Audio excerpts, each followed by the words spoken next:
سيدنا محمد وعلى آله وأصحابه والتابعين ومن تبعهم بإحسان إلى يوم الدين. أشهد أن لا إله إلا الله وأشهد أن محمدا عبده ورسوله. اللهم صل على سيدنا محمد وعلى آله وأصحابه أجمعين. سبحانك لا علم لنا إلا ما علمتنا إنك أنت العليم الحكيم. رب اشرح لي صدري ويسر لي أمري واحلل عقدة من لساني يفقه قولي. أما بعد. Ma'asyiral muslimin wal muslimat, hadirin hadirat, Bapak Ibu jamaah salat subuh Masjid Baitus Salam rahimakumullah. Pertama-tama mari kita berdoa, mudah-mudahan salat kita diterima Allah, dapat menghapus dosa-dosa kita, dapat membuka pintu berkah rahmat Allah dalam hidup kita. Semoga dengan berkah salat berjamaah kita semua diberikan sehat wal afiat zahiran wa batinan. Yang punya urusan semoga dimudahkan urusannya, yang punya hajat semoga dikabul hajatnya, tambah umur, tambah istiqomah ibadahnya, dan semoga kapanpun nanti kita kembali kepada Allah benar-benar membawa husnal khatimah. Amin Allahumma amin. Tema kuliah subuh kali ini adalah memahami kehidupan dunia. Mohon maaf ini bukan menggurui, karena ini yang rawuh ini rata-rata senior-senior alias tua, umurnya lebih tua dari yang ceramah. Semestinya untuk menjelaskan dunia ini lebih berpengalaman jamaahnya daripada ustadznya, tapi karena saya bawa Quran, menang saya Bapak. Dan saya sarikan ini di dalam satu surah di Al-Quran, yakni surah yang ke-6, surah Al-An'am ayat ke-32. Surat ini adalah salah satu dari sekian banyak surat yang menjelaskan tentang sifat dunia. Akan saya baca, a'udzubillahi minasyaitonir rajim.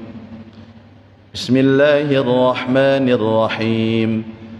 Wa mal hayatud dunya illa la'ibun wa lahu.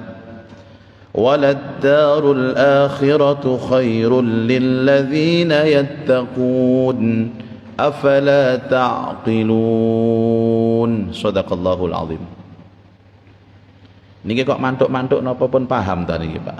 Oh, ngantuk.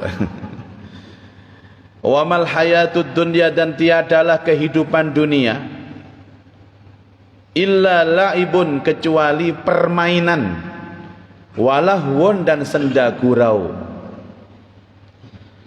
Walad darul akhirah, dan sungguh rumah akhirat itu khairun, lebih baik, lebih utama, lilladzina yattaqun, bagi orang-orang yang hatinya ada takwa.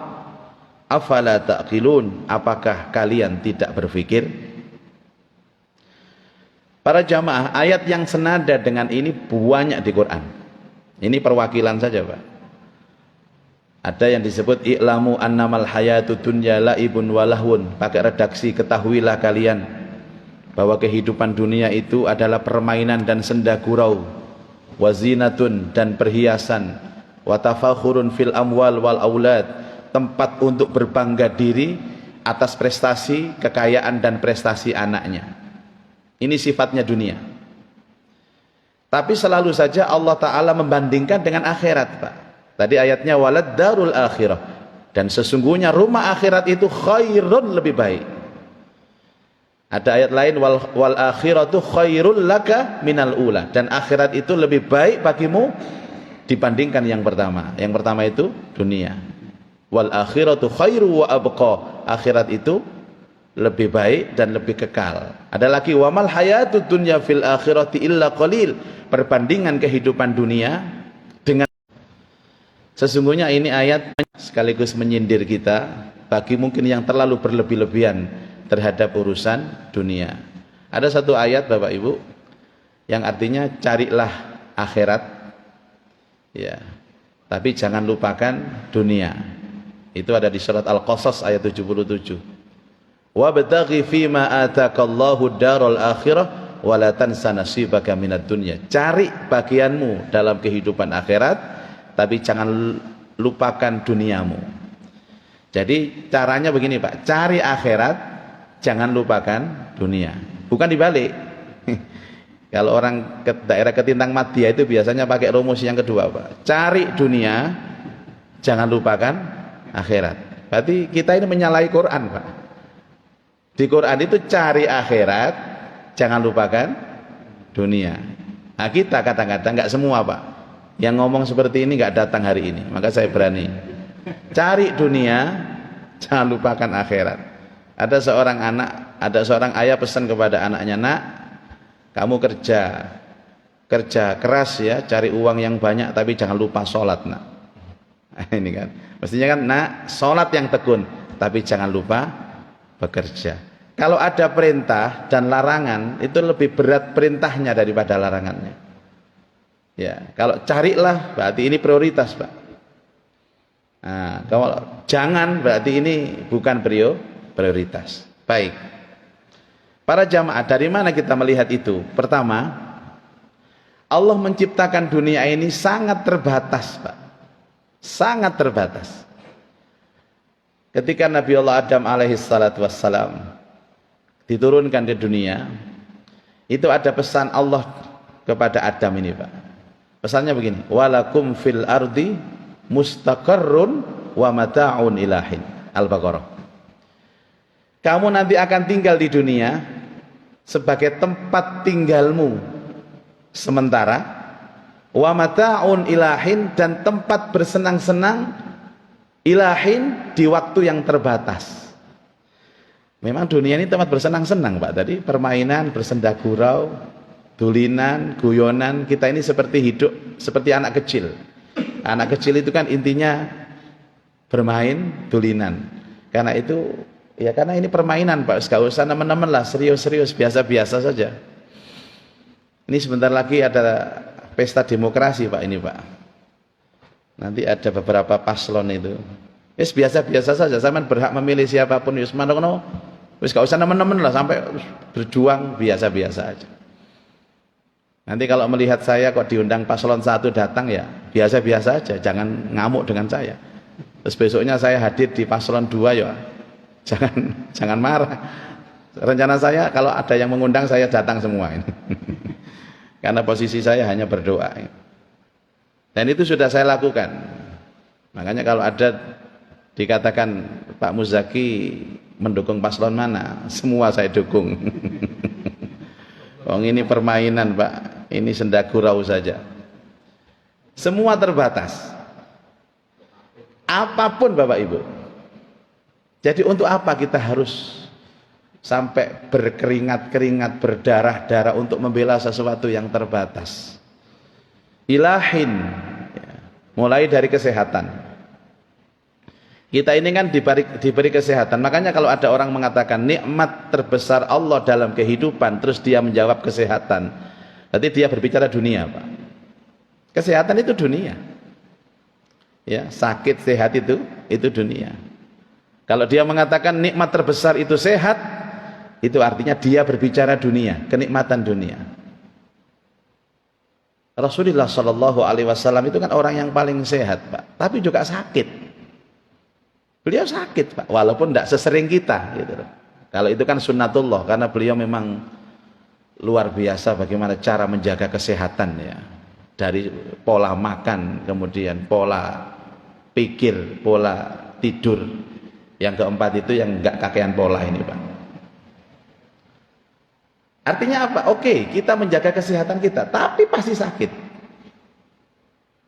Saya punya saudara dokter senior Bapak Ibu. Dia ini mulai muda itu Masya Allah, oleh jogo kesehatan luar biasa. Semua dilakukan untuk menjaga kesehatan, tapi toh sakit juga. Dan ini dunia, tidak usah terkejut. Dan jangan menganggap orang yang sakit itu jelek, orang yang sehat itu baik. Tidak. Semuanya serba abu-abu. Ada Pak orang yang ahli jamaah, ahli sedekah, ahli silaturahim, tapi awake loro ae, gak waras-waras. Melbu metu rumah sakit. Iki orang soleh, orang baik. Satunya Mbak, Ini ada orang yang suka nyopet tapi sehat walafiat, Pak. Tidak ada ukurannya, Bapak Ibu. Makanya ukuran kebaikan seseorang itu ya nanti, Pak, nggak sekarang. Mohon maaf Bapak Ibu, saya ini kan kebetulan dikasih amanah untuk berdiri di atas mimbar. Apakah menjamin yang berdiri di atas mimbar ini lebih baik daripada yang mendengarkan di bawah? Kalau dalam rumusnya, Pak, tidak. Bisa jadi panjenengan yang di bawah yang mendengarkan ini derajatnya lebih baik daripada kami yang ada di atas panggung. Kenapa, Pak? Karena resiko di atas panggung itu lebih berat, Pak. Hisabnya lebih berat. Kalau niki ngadeg teng mriki niki gak main-main loh, Pak. Hisabnya berat ini. Lebih berat ceramah daripada mendengarkan ceramah. Gak percaya sampean sing ceramah kalau tak teng lisor mriku lak berat sampean. Apalagi ngimami antara imam sama makmum. Memang pahalanya dalam hadis itu lebih banyak imam daripada makmum.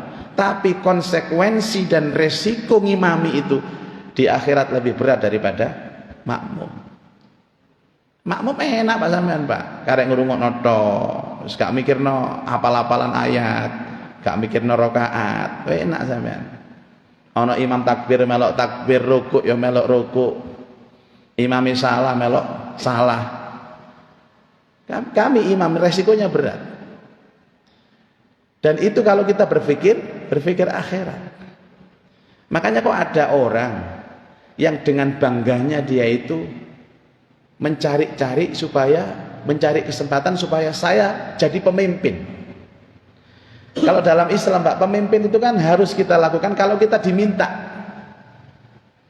Saya diminta untuk menjadi pemimpin, saya jadi pemimpin. Bukan saya DP kepada orang, aku jadi pemimpin ya, engkau aku coblosen, engkau aku pilihin. Nah, ini standar dunia dan standar akhirat. Semuanya terbatas. Makanya ada istilah orang kerja pensiun terbatas, orang kaya terbatas, kesehatan terbatas, pinter Bapak Ibu. Ada orang yang bangga dengan disebut pinter, dia seorang guru besar pinter. Bapak Ibu ingat kita ditunjukkan sebuah sejarah yang luar. Profesor Harun Nasution, dosen kami Pak. Ini profesornya profesor, Allah yarham. Ini orang pinter sekali Pak ini, filsafat, ahli filsafat. Di akhir hidupnya menjelang sepuh itu jangankan ilmunya, jangankan tulisannya, bukunya ratusan Pak. Namanya sendiri beliau lupa. Namanya beliau lupa. Nama istrinya lupa. Nama anaknya lupa. Akhirnya dibawa ke Buya Dimyati itu untuk diajak zikir terus untuk memulihkan daya ingatnya. Itu yang punya hafalan banyak, punya tulisan banyak, ilmunya tinggi, dengan namanya sendiri lupa.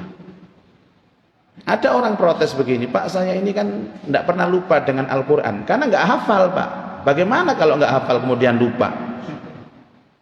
Enak lebih baik nggak menghafal saja, Pak. Enak, aman, Pak, nggak lupa-lupa. Makanya saya mohon kepada ibu-ibu kalau ada suami itu yang suka nyimpen fotonya ibu-ibu di dompet, fotonya istri di dompet, jangan bangga, Bu.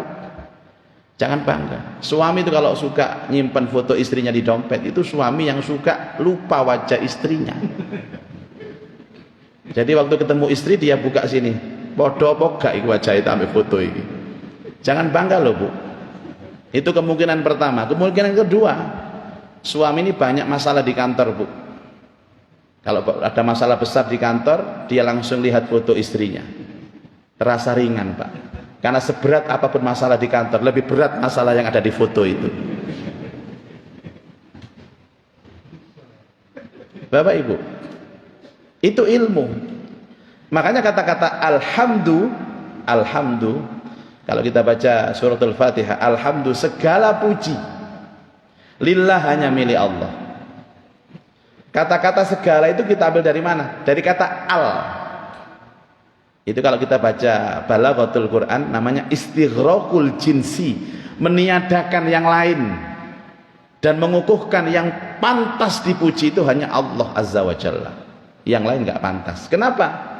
Karena yang melekat dalam kelebihan manusia itu semuanya terbatas. Ada ibu-ibu dipuji karena kecantikan, nggak lama, nggak lama. Bapak-bapak karena ketampanan, nggak lama. Saya ini kalau nggak salah mungkin 3 bulan nggak ceramah di Baitus Salam ini. 3 bulan, 4 bulanan lah. Itu sudah berubah loh. Kapan hari masih muda-muda sekarang. Kelihatan sudah berubah semua. Itu 3 bulan, 4 bulan. Belum 4 tahun saya nggak kesini Bapak Ibu. Ilmu nggak mungkin kita. Itu dunia Bapak Ibu. Sementara akhirat itu kekal. Khairun wa abqa. Kalau bahasa lain khalidina fiha abada. Maka ada pertanyaan untuk Bapak Ibu. Apakah di surga nanti itu ada matahari dan bulan, Pak? Nah, ini pertanyaan, Pak, ini. Panjenengan kan suka mengaji, mesti tahu jawabannya ini. Apa di surga nanti itu ada matahari atau bulan? Oh, dereng pengalaman mlebu swarga nggih. Jawabannya tidak ada. Saya pastikan tidak ada matahari dan tidak ada bulan. Kenapa?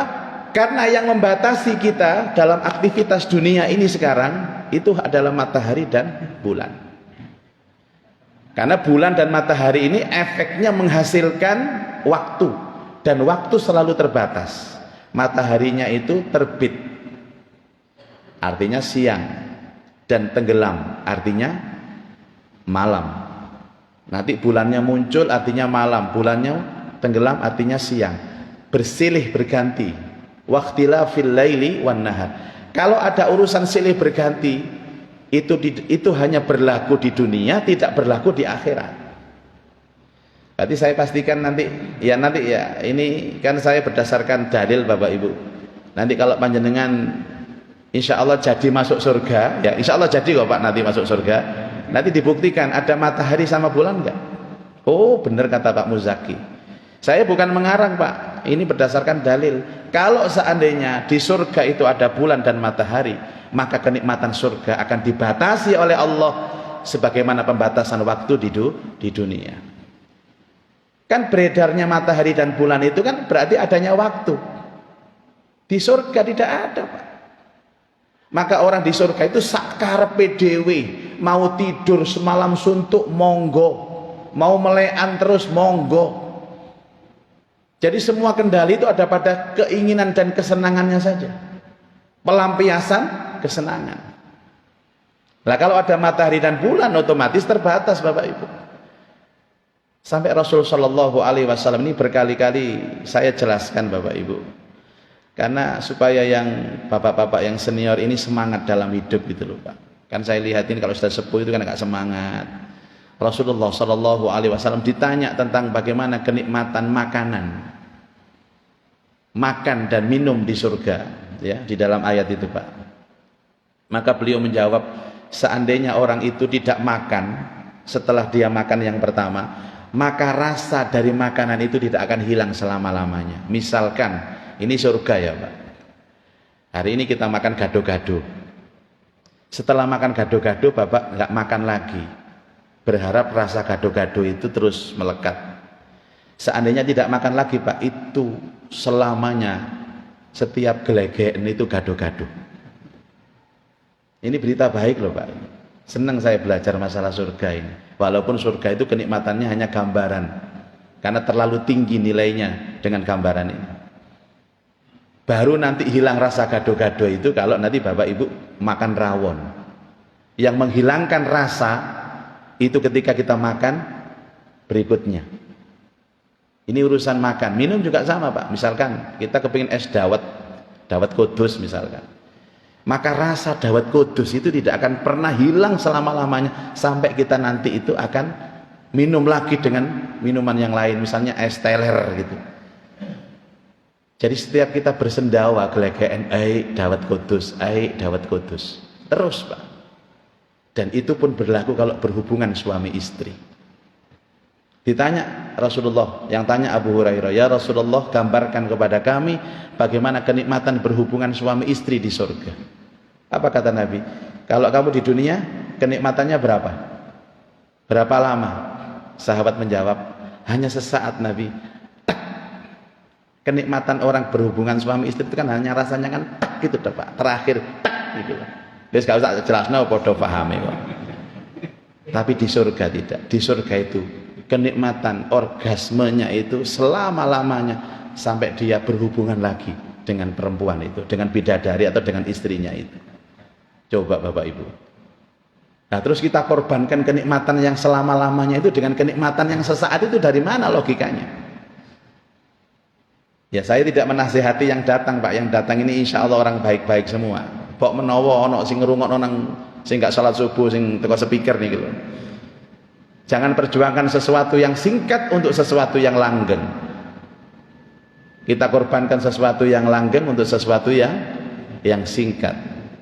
Wa mata'un ilahin, sehingga tidak ada yang berubah nanti dalam urusan fisik.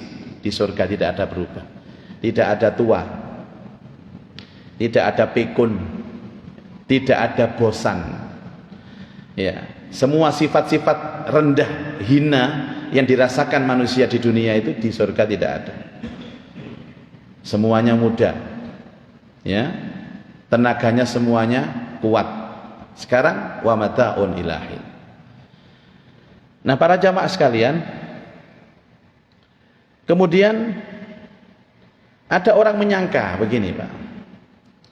Ada orang menyangka, kita ini kan sebenarnya hanya menyangka saja di dunia ini. Misal begini, oke, kita yakin Pak, yakin bahwa paslon nomor 5 itu baik. Ya kalau baik, kalau enggak kan kita hanya berprasangka. Suatu ketika saya berbicara masalah rizki Pak. Ini masalah rizki. Kadang-kadang ada orang itu suka dengan kesempatan yang baik, padahal ada kesempatan yang lebih baik dari itu. Misalkan Bapak Ibu ketika mendapatkan sesuatu yang besar, apakah sesuatu yang besar itu nanti bakal menjadikan manfaat atau muadarat dalam kehidupan kita, kan nggak tahu. Kita kan pikirannya wis anggar oleh duit diterima, padahal uang itu nanti membahayakan hidup kita. Itulah dunia. Makanya kenapa kita harus doa, kita harus munajat, itu kan mau kompromi sama Allah. Ya Allah, apa yang saya dapatkan ini nanti baik. Banyak Bapak Ibu, seorang yang cari mantu,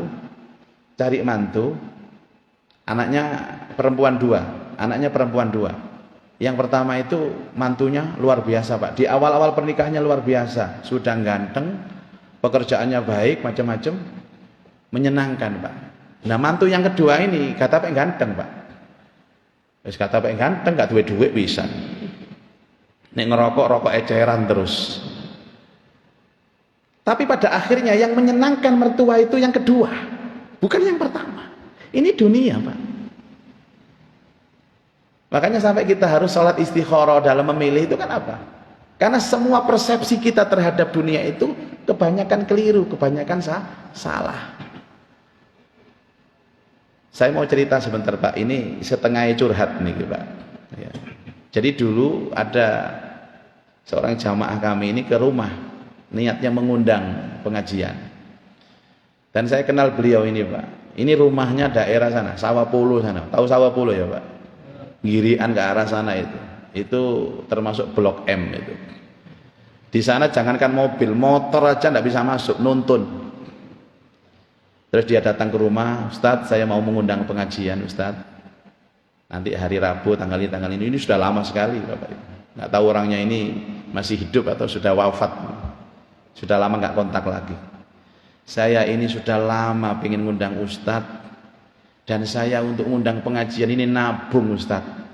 Dari 1.000, 2.000 saya kumpulkan, sekarang sudah ngelumpuk semua. Saya kan nggak tega Pak. Waduh, alamat gak enak kok ini.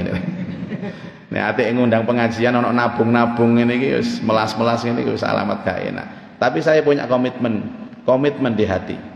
Siapa yang pertama mengundang, itu yang saya datang.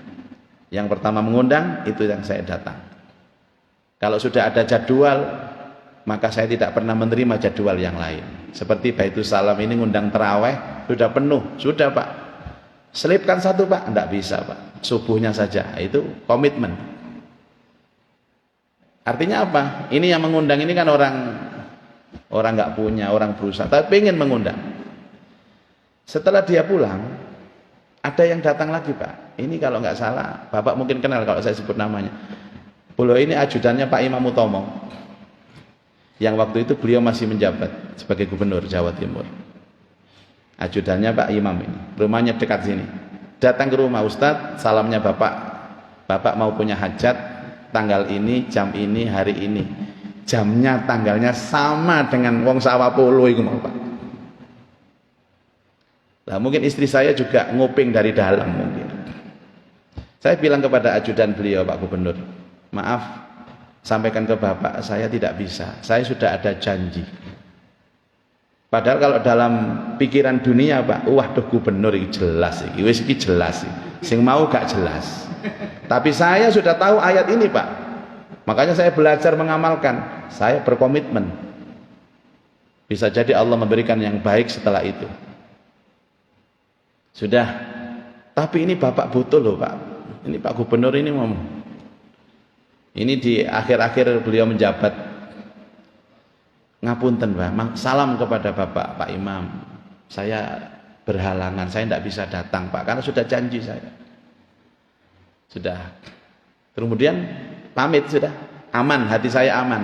Karena saya mulai belajar bahwa tidak semua yang kita anggap enak itu jadi enak. Tidak semua yang anggap tidak enak itu jadi tidak enak.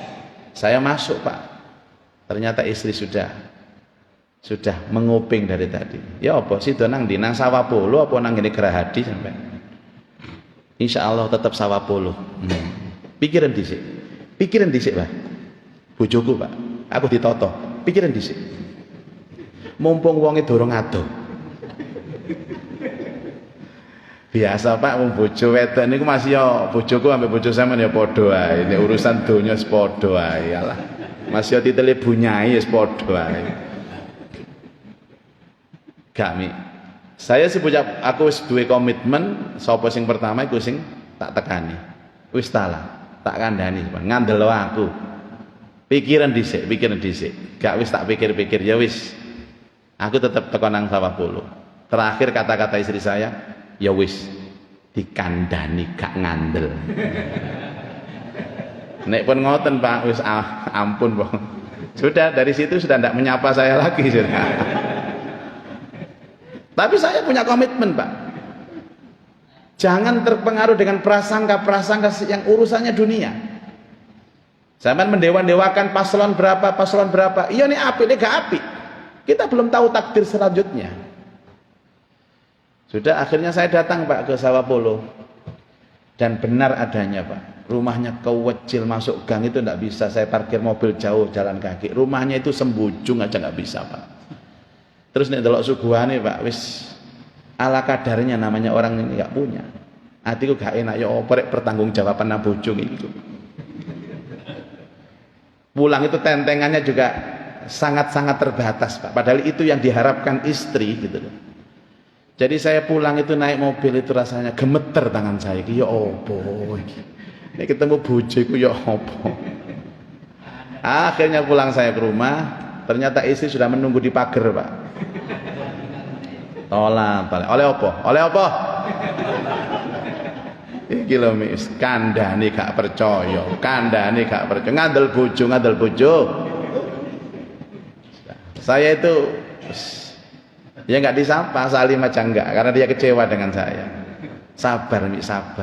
Ini adalah komitmen apa sampean iki? Gak ono komitmenan. Sudah. Saya itu melas sekali, Bapak Ibu. Jadi walaupun saya mondoknya lama, sekolahnya tinggi, kalau sudah situasi seperti itu, rasanya saya ini teraniaya di rumah itu, Pak. Ya saya menceritakan, tapi yang insya Allah nasibnya sama dengan bapak-bapak yang senyum-senyum ini. Bapak Ibu, Allah membalikkan, ini cerita, Pak. Direktur Bank Jatim, saya tidak sebut nama beliau, telepon saya, Ustadz, ini kita ngalami masalah. Ada apa, Pak? Kita ini mau ngundang acara pengajian di kantor, pengajian umum karena ada event apa.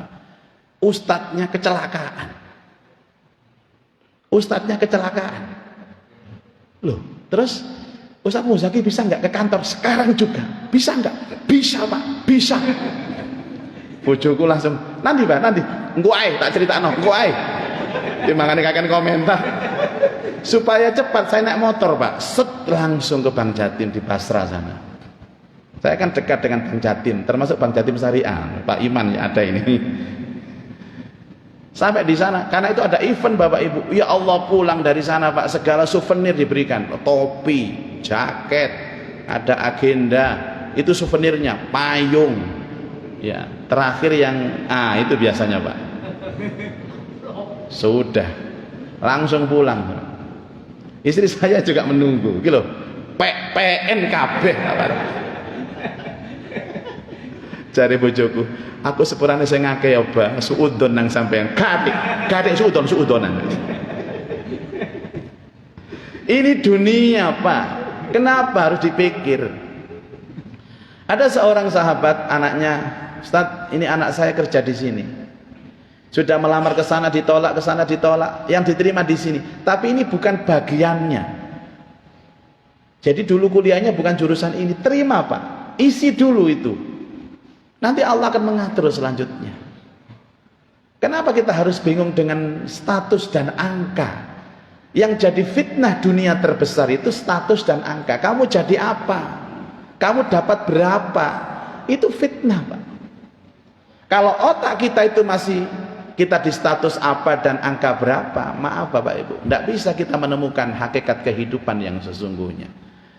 Pada Rasulullah Shallallahu Alaihi Wasallam, kalau urusan dunia itu prinsipnya cuma satu, hidupmu manfaat untuk orang lain, apapun jalannya. Wong jalan itu yang ngatur itu Allah, tapi ikhtiar bisa manfaat untuk orang lain itu kita sendiri Bapak Ibu. Karena itu, nah ini baru endingnya Pak, nanti tanggal 14 Februari, lepaskan beban apapun Bapak Ibu. Pilih yang berdasarkan nurani panjenengan. Ya Allah, ini ikhtiar saya. Saya tidak bisa tahu takdir apa setelah saya milih ini, tapi ini ikhtiar saya. Jangan ada pernak-pernik dunia dalam otak kita. Itu sangat merusak Bapak Ibu. Kita mengagungkan orang ini, iya kalau dia bisa menyelamatkan kita. Kalau enggak bagaimana? Semuanya serba abu-abu. Loh, ini orangnya didukung ini, semua paslon kita ini Pak, tiga-tiganya didukung ulama, dan ulama yang mendukung mereka ini bukan ulama kaleng-kaleng. Paslon 1 di belakangnya ada ulamanya, paslon 2 di belakangnya ada ulamanya, paslon 3 di belakangnya ada ulamanya. Maka kembalikan kepada ayat, ya Allah, saya memilih, berikhtiar memilih salah satu calon dengan harapan mudah-mudahan engkau meridhoi. Tapi kalau kita memilih dengan tendensi Bapak Ibu, maka kita berkontribusi untuk menghancurkan diri kita, keluarga kita, dan juga rakyat Indonesia. Saya kira ini Bapak Ibu, sebentar lagi kita akan pesta demokrasi, dan pesta demokrasi itu bagian daripada dunia kita. Tapi ada ayat yang cukup bagus Bapak Ibu di dalam Al-Quran, man kana yuridu harsal akhirah nazid lahu fi harsih, wa man kana yuridu harsad dunya nu'tihi minha wa ma lahu fil akhirati min nasib. Barang siapa yang orientasi hidup dunianya itu karena akhirat, maka Allah berikan dua-duanya. Dunia dapat, akhirat dapat. Tapi kalau hatinya, orientasi hidupnya hanya untuk dunia, maka Allah hanya memberikan dunia kepadanya, tapi tidak memberikan bagian akhiratnya. Semoga menjadi wawasan dan muhasabah untuk hari ini Bapak Ibu. Kita semakin baik untuk melangkah ke depan dan semakin istiqomah. Dan semoga Allah limpahkan kepada kita ilmu yang manfaat fid dunya wal akhirah. Allahumma anfa'na bima 'allamtana wa 'allimna ma yanfa'una wa zidna ilman nafi'a. Allahumma arzuqna fahman nabiyyin wa hifdzal mursalin wa ilhamal malaikatil muqarrabin. Rabbana atina fid dunya hasanah wa fil akhirati hasanah wa qina adzabannar. Wa sallallahu ala sayidina Muhammad wa ala alihi wa sahbihi ajmain. Walhamdulillahi rabbil alamin. Subhanakallahumma wa bihamdika asyhadu an la ilaha illa anta astaghfiruka wa atubu ilaik. Wal afu minkum. Wassalamu alaikum warahmatullahi wabarakatuh.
Demikian tadi kegiatan pengajian rutin bersama Ustaz Muzaki. Sampai berjumpa di pengajian selanjutnya. Assalamualaikum warahmatullahi wabarakatuh.